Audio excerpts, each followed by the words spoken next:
여러분, 혹시 아침에 일어났을 때 눈이 퉁퉁 붓거나 소변 볼 때 거품이 많이 생기는 경험 있으신가요? 발목을 눌렀을 때 자국이 한참 동안 남아있진 않으신가요? 많은 분들이 이런 증상을 단순한 노화 현상으로 여기고 넘어가십니다.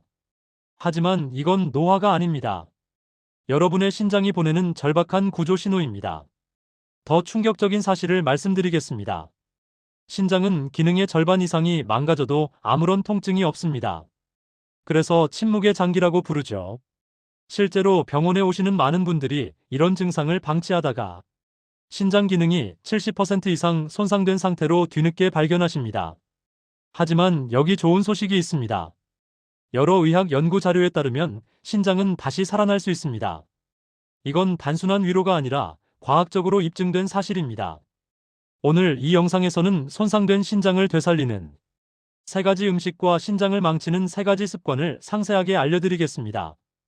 이 영상을 끝까지 보신다면 평생 투석 없이 건강한 신장을 지키는 구체적인 방법을 배워가실 수 있습니다.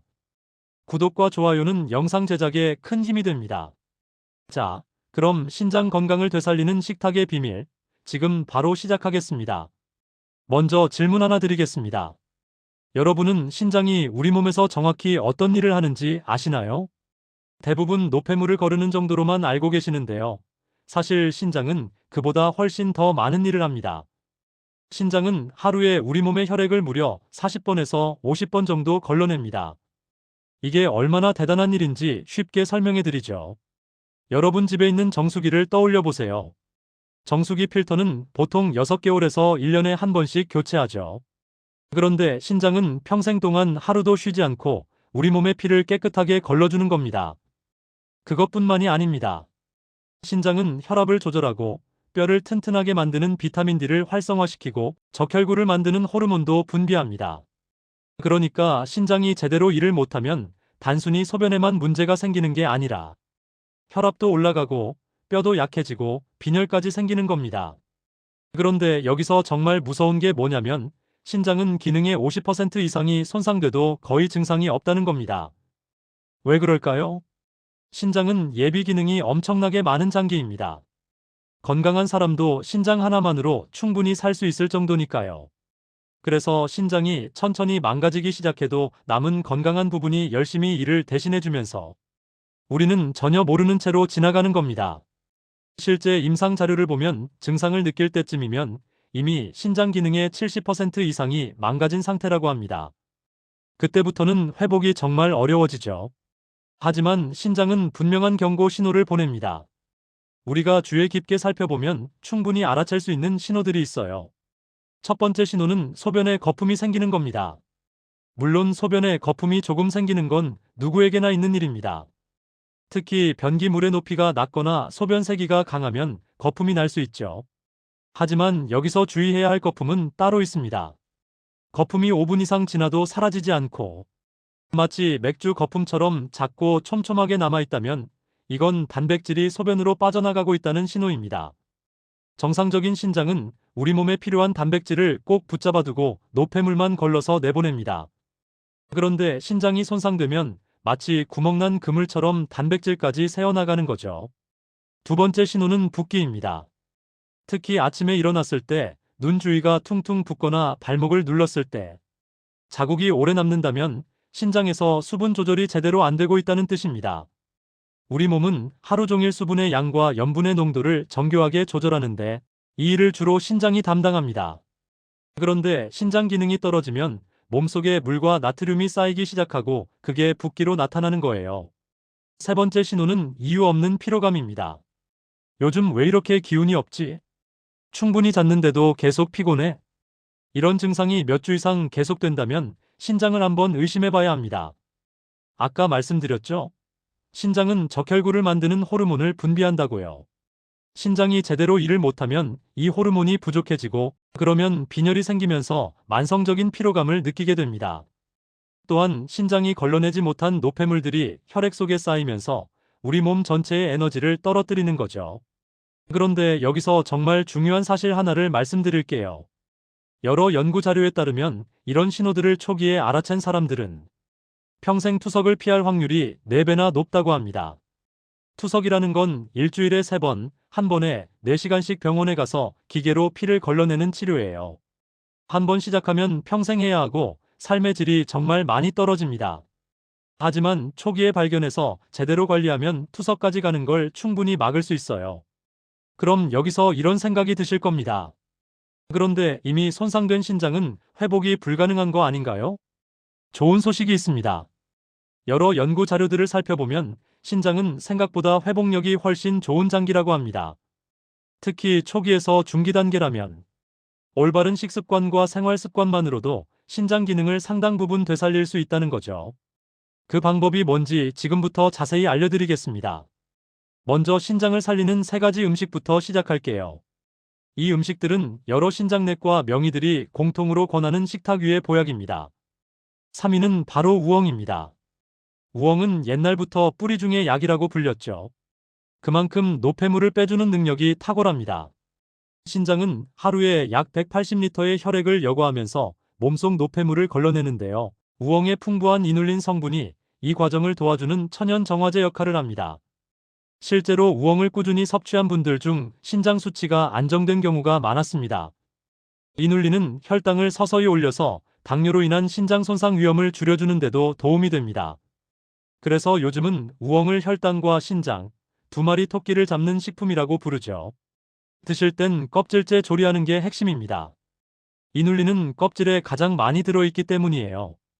단, 짜게 조리하지 마세요. 우엉 조림을 만들 때 간장이나 설탕을 줄이고 들기름이나 올리브유를 살짝 두르면 염분 부담 없이 훨씬 맛있게 즐길 수 있습니다. 우엉차로 드실 때는 물 1컵에 우엉 서너 조각을 넣고 10분 정도만 우려내세요. 너무 오래 끓이면 이눌린이 파괴됩니다. 이렇게 하루 한 잔씩만 꾸준히 드셔도 몸이 가벼워지고 부종이 줄었다는 분들이 많습니다. 다만 민감하신 분들은 우엉의 식이섬유 성분 때문에 가스나 복부 팽만이 생길 수 있습니다. 그런 경우엔 소량부터 천천히 시작해보세요. 지금 냉장고에 우엉이 있다면 오늘 저녁 식탁에 한 조각 올려보세요. 당신의 신장이 가장 먼저 고마워할 겁니다. 2위는 해조류입니다. 미역, 다시마, 톡 같은 해조류 말이에요. 해조류가 신장에 좋다는 걸 아시는 분들은 많지 않으신데요. 사실 해조류는 신장 건강에 아주 중요한 역할을 합니다. 우리 몸은 음식을 소화하면서 산성 물질들을 계속 만들어냅니다. 이 산성 물질이 쌓이면 혈액이 산성화되는데 신장은 이걸 중화시키느라 엄청난 에너지를 씁니다. 그런데 해조류는 강력한 알칼리성 식품이에요. 혈액의 산성화를 막아주면서 신장의 부담을 크게 덜어주는 거죠. 연구 자료를 보면 해조류를 꾸준히 섭취한 사람들은 신장 기능 저하 속도가 30% 이상 느려졌다고 합니다. 또한 해조류에는 요오드와 마그네슘이 풍부한데 이 성분들이 신장의 대사 기능을 보호해줍니다. 특히 수용성 섬유질이 많아서 몸속 염분을 자연스럽게 배출시키는 효과도 있어요. 드실 때는 짜게 묻히지 않는 게 중요합니다. 미역국을 끓일 때도 소금 대신 들깨가루나 참기름으로 간을 하시고 미역 무침을 만들 때도 간장보다는 식초와 참기름을 활용하세요. 다시마는 물에 하룻밤 불려서 얇게 채 썰어 샐러드에 넣으면 식감도 좋고 영양도 그대로 살릴 수 있습니다. 참고로 갑상샘 질환이 있거나 칼륨 섭취를 제한해야 하는 분들은 양을 조절하거나 의료진과 상의 후 드시는 게 좋습니다. 하지만 초기 단계이거나 예방 차원이라면 하루 한 번 해조류를 식탁에 올리는 것만으로도 신장 건강에 큰 도움이 됩니다. 그럼 이제 가장 중요한 1위를 발표할 시간입니다. 1위는 바로 마늘입니다. 마늘이요? 네, 맞습니다. 우리가 매일 요리할 때 쓰는 바로 그 마늘이에요. 마늘은 신장 건강에 있어서 정말 놀라운 효과를 보이는 슈퍼푸드입니다. 마늘의 핵심 성분은 알리신이라는 건데 이 알리신이 3가지 방향에서 신장을 보호합니다. 첫째, 혈압을 안정시킵니다. 고혈압은 신장을 망치는 가장 큰 원인 중 하나예요. 혈압이 높으면 신장의 미세한 혈관들이 계속 압박을 받으면서 손상되거든요. 그런데 마늘은 혈관을 확장시켜서 혈압을 자연스럽게 낮춰주는 효과가 있습니다. 실제로 호주의 한 연구팀이 고혈압 환자들에게 3달 동안 매일 마늘을 먹게 했더니 평균적으로 혈압이 10에서 15 정도 떨어졌다고 해요. 이 정도면 혈압약 한 알의 효과와 비슷한 수준입니다. 둘째, 혈당을 조절합니다. 당뇨병도 신장을 망치는 주범이죠. 높은 혈당이 신장의 필터 역할을 하는 사구체를 서서히 파괴하는 겁니다. 마늘은 인슐린 분비를 도와서 혈당이 급격히 오르는 걸 막아줍니다. 셋째, 항염 효과가 탁월합니다. 염증은 신장 손상의 핵심 원인이에요. 마늘의 알리신은 염증을 일으키는 물질들을 억제해서 신장 조직을 보호합니다. 한국의 한 연구에서는 만성 신장 질환 초기 환자들에게 6개월 동안 매일 마늘을 섭취하게 했는데 신장 기능 지표가 평균 20% 이상 개선됐다는 결과가 나왔습니다. 그런데 마늘도 먹는 방법이 정말 중요해요. 가장 중요한 건 생으로 먹는 겁니다. 마늘을 익히면 알리신의 60% 이상이 파괴됩니다. 물론 생마늘은 맵고 자극적이잖아요. 좋은 방법이 있습니다. 마늘을 얇게 썰거나 다진 후에 5분에서 10분 정도 그대로 두세요. 그러면 알리신이 충분히 만들어지고 이 상태에서 올리브유나 들기름에 살짝만 버무려서 샐러드나 나물에 곁들여 드시면 됩니다. 또는 데친 브로콜리에 다진 생마늘을 얹어서 드셔도 좋고 오이를 썰어서 다진 마늘과 참기름으로 무쳐 드셔도 정말 맛있습니다. 하루 권장량은 생마늘 기준으로 2쪽에서 3쪽 정도예요. 이 정도만 꾸준히 드셔도 신장 건강에 큰 도움이 됩니다.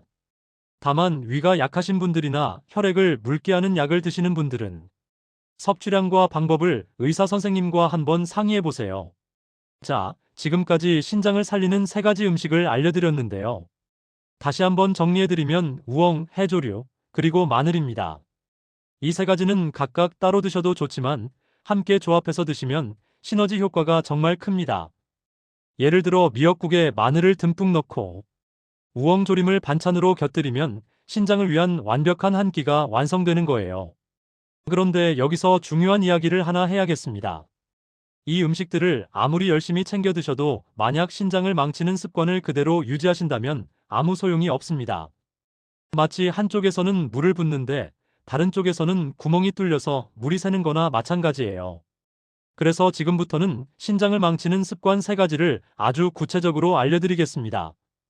이 습관들만 고쳐도 신장은 스스로 회복할 여지를 찾습니다. 지금부터 더욱 집중해 주세요. 좋은 음식을 아무리 챙겨 먹어도 나쁜 습관을 그대로 둔다면 신장은 결국 망가집니다. 지금부터 말씀드릴 3가지 습관은 신장내과 명의들이 공통으로 경고하는 것들입니다. 혹시 이 중에 하나라도 해당되신다면 오늘부터 바로 바꾸셔야 합니다. 첫 번째 습관은 짠 음식입니다. 그건 나도 알아요 하실 텐데요. 문제는 우리가 생각하는 것보다 훨씬 더 많은 나트륨을 섭취하고 있다는 겁니다. 세계보건기구에서 권장하는 하루 나트륨 섭취량은 2000mg입니다. 소금으로 치면 한 티스푼 정도예요.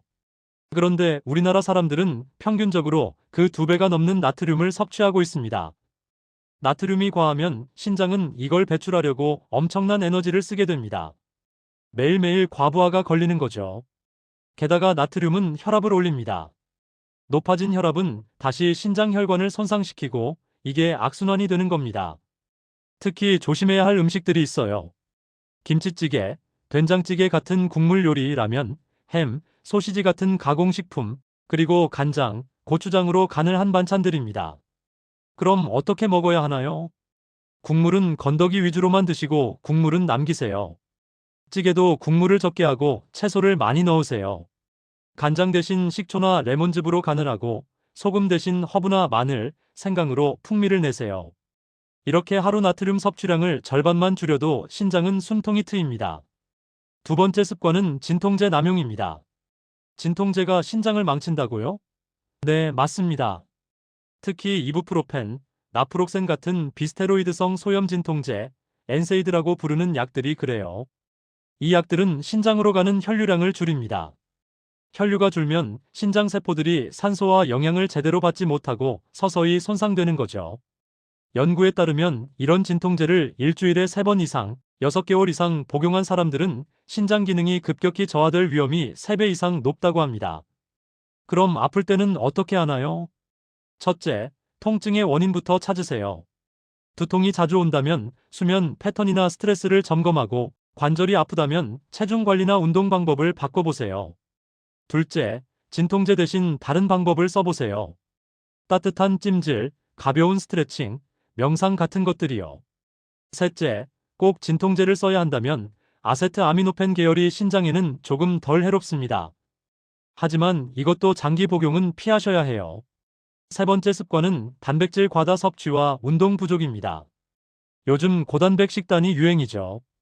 닭가슴살, 프로틴 쉐이크, 계란 흰자, 이런 걸 하루에도 몇 번씩 드시는 분들이 계세요. 단백질은 우리 몸에 꼭 필요한 영양소지만 과하면 신장에 독이 됩니다. 단백질이 분해될 때 요소라는 노폐물이 만들어지는데 이걸 걸러내는 게 신장의 일이에요. 단백질을 너무 많이 먹으면 신장은 쉴 틈 없이 일하게 되고 결국 지쳐서 망가지는 겁니다. 연구 자료에 따르면 하루 단백질 섭취량이 체중 1kg당 1.6g을 넘어가면 신장 손상 위험이 크게 높아진다고 합니다. 예를 들어 60kg 성인이라면 하루 96g 이상의 단백질은 과합니다. 닭가슴살 100g에 단백질이 약 23g이니까 하루 4덩이만 먹어도 이미 초과예요. 그리고 운동 부족도 문제입니다. 운동을 하지 않으면 혈액순환이 느려지고 신장으로 가는 혈류량도 줄어듭니다. 또한 운동 부족은 비만과 당뇨, 고혈압으로 이어지고 이 모든 게 신장을 망치는 원인이 되는 거죠. 그럼 어떻게 해야 하나요? 단백질은 체중 1kg당 0.8에서 1g 정도로 적절하게 드세요. 고기만 먹지 말고 두부, 콩 같은 식물성 단백질도 함께 드시고요. 운동은 하루 30분 정도 빠르게 걷기만 해도 충분합니다. 땀을 많이 흘릴 필요는 없어요. 편안하게 숨을 쉬면서 대화할 수 있을 정도의 강도로 걷는 게 좋습니다. 이렇게만 해도 신장으로 가는 혈류가 개선되고 노폐물 배출도 훨씬 원활해집니다. 자, 지금까지 신장을 망치는 3가지 습관을 말씀드렸습니다. 짠 음식, 진통제 남용, 단백질 과다와 운동 부족. 이 3가지만 고쳐도 신장은 스스로 회복할 힘을 얻습니다. 그럼 이제 내 신장이 지금 어느 단계인지 스스로 점검해보는 시간을 가져보겠습니다. 아래 6가지 항목 중에 해당되는 게 몇 개나 되는지 세어보세요. 첫 번째, 소변에 거품이 자주 생기고 오래 남아있다. 두 번째, 아침에 눈이나 발목이 자주 붓는다. 세 번째, 이유 없이 피곤하고 기운이 없다. 네 번째, 고혈압이나 당뇨가 있다. 다섯 번째, 진통제를 자주 복용한다. 여섯 번째, 짠 음식을 즐겨 먹는다. 자, 몇 개나 해당되셨나요? 만약 2개 이상 해당되신다면 일주일 안에 가까운 내과나 보건소에 가셔서 신장 검사를 받아보시길 권합니다. 검사는 어렵지 않아요. 혈액 검사와 소변 검사 2가지만 하면 됩니다. 혈액 검사에서는 크레아티닌과 함께 EGFR, 추정 사구체 여과율을 봅니다. 이 수치가 신장 단계를 판단하는 핵심 지표예요. 크레아티닌은 신장이 노폐물을 얼마나 잘 걸러내는지를, EGFR은 신장이 실제로 얼마나 일을 하고 있는지를 보여주는 수치입니다. 소변 검사에서는 단백질이 얼마나 빠져나가는지를 확인합니다. 보건소에서는 10,000원 안팎으로 검사를 받을 수 있고 내과에 가시면 건강보험이 적용돼서 부담도 크지 않습니다. 일반 분들은 1년에 한 번씩, 당뇨나 고혈압이 있으신 분들은 6개월에 한 번씩 정기적으로 검사 받으시는 게 좋습니다. 그럼 이제 신장 상태에 따라 단백질을 얼마나 드셔야 하는지 구체적으로 알려드리겠습니다. 이 부분은 정말 중요하니까 잘 기억해 두세요. 첫 번째, 신장이 건강한 경우입니다. 체중 1kg당 하루 1에서 1.2g 정도가 적당합니다. 예를 들어 60kg이라면 하루 60에서 72g 정도예요. 이 정도면 아침에 계란 1개, 점심에 생선 1토막, 저녁에 두부 반 모 정도 드시면 충분합니다. 두 번째, 초기 신장 질환인 경우입니다. 신장 기능이 조금 떨어지기 시작한 단계예요. 이때는 체중 1kg당 0.8g으로 조금 줄이는 게 좋습니다. 60kg이라면 하루 48g 정도로요. 고기나 생선을 조금 줄이고 대신 두부나 콩 같은 식물성 단백질 비중을 높이세요. 이렇게 하면 신장 부담을 줄이면서도 근육은 유지할 수 있습니다. 세 번째, 중기 이상 신장 질환인 경우입니다. 신장 기능이 상당히 떨어진 단계예요. 이때는 체중 1kg당 0.6에서 0.8g으로 제한적으로 섭취해야 합니다. 60kg이라면 하루 36에서 48g 정도로요. 이 단계에서는 반드시 담당 선생님과 상의해서 개인 맞춤 식단을 짜셔야 합니다. 칼륨이나 인 같은 다른 영양소 관리도 함께 해야 하거든요. 특히 2단계에서는 칼륨과 인 제한이 필요할 수 있어 콩이나 견과류, 우유 섭취량은 담당 선생님과 조절하셔야 합니다. 네 번째, 투석을 하는 경우입니다. 투석을 시작하면 오히려 단백질을 더 드셔야 해요. 투석 과정에서 단백질 손실이 많기 때문입니다. 체중 1kg당 1에서 1.2g, 건강한 사람과 비슷한 수준으로 드세요. 60kg이라면 하루 60에서 72g 정도입니다. 이 모든 단계에서 공통으로 중요한 원칙이 있습니다. 첫째, 양질의 단백질을 선택하세요. 생선, 달걀, 두부, 닭가슴살 같은 것들이 좋습니다. 가공육이나 튀긴 고기는 피하시고요. 둘째, 한 번에 많이 먹지 말고 나눠서 드세요. 한 끼에 고기를 많이 먹으면 신장에 급격한 부담이 갑니다. 아침, 점심, 저녁에 골고루 나눠서 조금씩 드시는 게 훨씬 좋아요. 셋째, 식물성 단백질 비중을 높이세요. 연구 자료를 보면 동물성 단백질보다 식물성 단백질이 신장에 부담을 덜 준다고 합니다. 두부, 콩, 렌틸콩, 병아리콩 같은 것들을 적극적으로 활용해 보세요. 다만 중기 이후 단계는 칼륨과 인 관리가 필요할 수 있어 콩이나 견과류, 우유 섭취량은 의료진과 함께 조절하시는 게 좋습니다. 자, 지금까지 신장 자가 진단과 단백질 가이드를 말씀드렸습니다. 이제 마지막으로 지금까지 말씀드린 내용들을 실제 생활에서 어떻게 실천할 수 있는지 구체적인 하루 루틴으로 정리해드리겠습니다. 복잡하지 않고 효과는 확실한 방법들입니다. 하루 10분이면 충분합니다. 먼저 아침에 일어나자마자 하실 일입니다. 미지근한 물 한 잔을 천천히 마시세요. 밤사이 우리 몸은 수분이 부족해진 상태예요. 아침 첫 물 한 잔이 신장의 하루를 깨워주는 겁니다. 너무 차가운 물은 피하시고 미지근한 정도가 좋습니다. 그리고 세수를 하실 때 거울을 보면서 눈 주위가 붓진 않았는지 확인하는 습관을 들이세요. 이건 신장이 보내는 신호를 놓치지 않기 위한 아주 간단한 방법입니다. 다음은 아침 식사입니다. 식사 전에 우엉차 한 잔을 드시면 좋습니다. 전날 밤에 미리 우려두면 아침에 간편하게 드실 수 있어요. 아침은 가볍게 드세요. 계란 한 개와 채소, 그리고 해조류 무침이나 샐러드, 이 정도면 충분합니다. 해조류는 무침이나 샐러드 형태로 자주 드시고 국은 싱겁게 소량만 드세요. 드실 때는 된장을 평소의 절반만 쓰거나 채소나 식초, 허브로 간을 대체해 보세요. 점심 식사 때는 이렇게 하세요. 생선이나 두부 중심으로 드시고 채소를 충분히 곁들이세요. 특히 브로콜리나 양배추 같은 십자화과 채소를 꼭 포함하시고요. 그리고 다진 생마늘을 반찬이나 샐러드에 조금씩 곁들여 드세요. 다만 위가 약하시거나 혈액을 묽게 하는 약을 드시는 분들은 마늘 섭취량과 방법을 의료진과 상의하시는 게 좋습니다. 국물 요리를 드실 때는 건더기 위주로 드시고 국물은 반 공기 이하로만 드시는 게 좋습니다. 점심 식사 후에는 30분 정도 가볍게 걸으세요. 동네 한 바퀴만 돌아도 충분합니다. 이렇게 식후에 걷는 게 혈당도 안정시키고 신장 혈류도 개선시킵니다. 걸으실 때는 편안하게 대화할 수 있을 정도의 속도로 무리하지 마세요. 땀을 흘릴 필요도 없어요. 그냥 가볍게 몸을 움직이는 게 목적입니다. 오후에는 물을 자주 마시는 게 중요합니다. 하루 섭취량은 6에서 8잔 정도가 적당해요. 단, 의료진이 수분 제한을 권한 분, 예를 들어 중증 신장병이나 신부전이 있으신 분들은 예외입니다. 그런 경우에는 의료진의 지시에 맞춰 양을 조절하세요. 일반적인 경우에는 한 번에 많이 마시지 말고 2시간마다 한 잔씩 조금씩 나눠 마시세요. 이렇게 하면 신장이 쉴 틈 없이 노폐물을 계속 배출할 수 있습니다. 저녁 식사는 가볍게 드세요.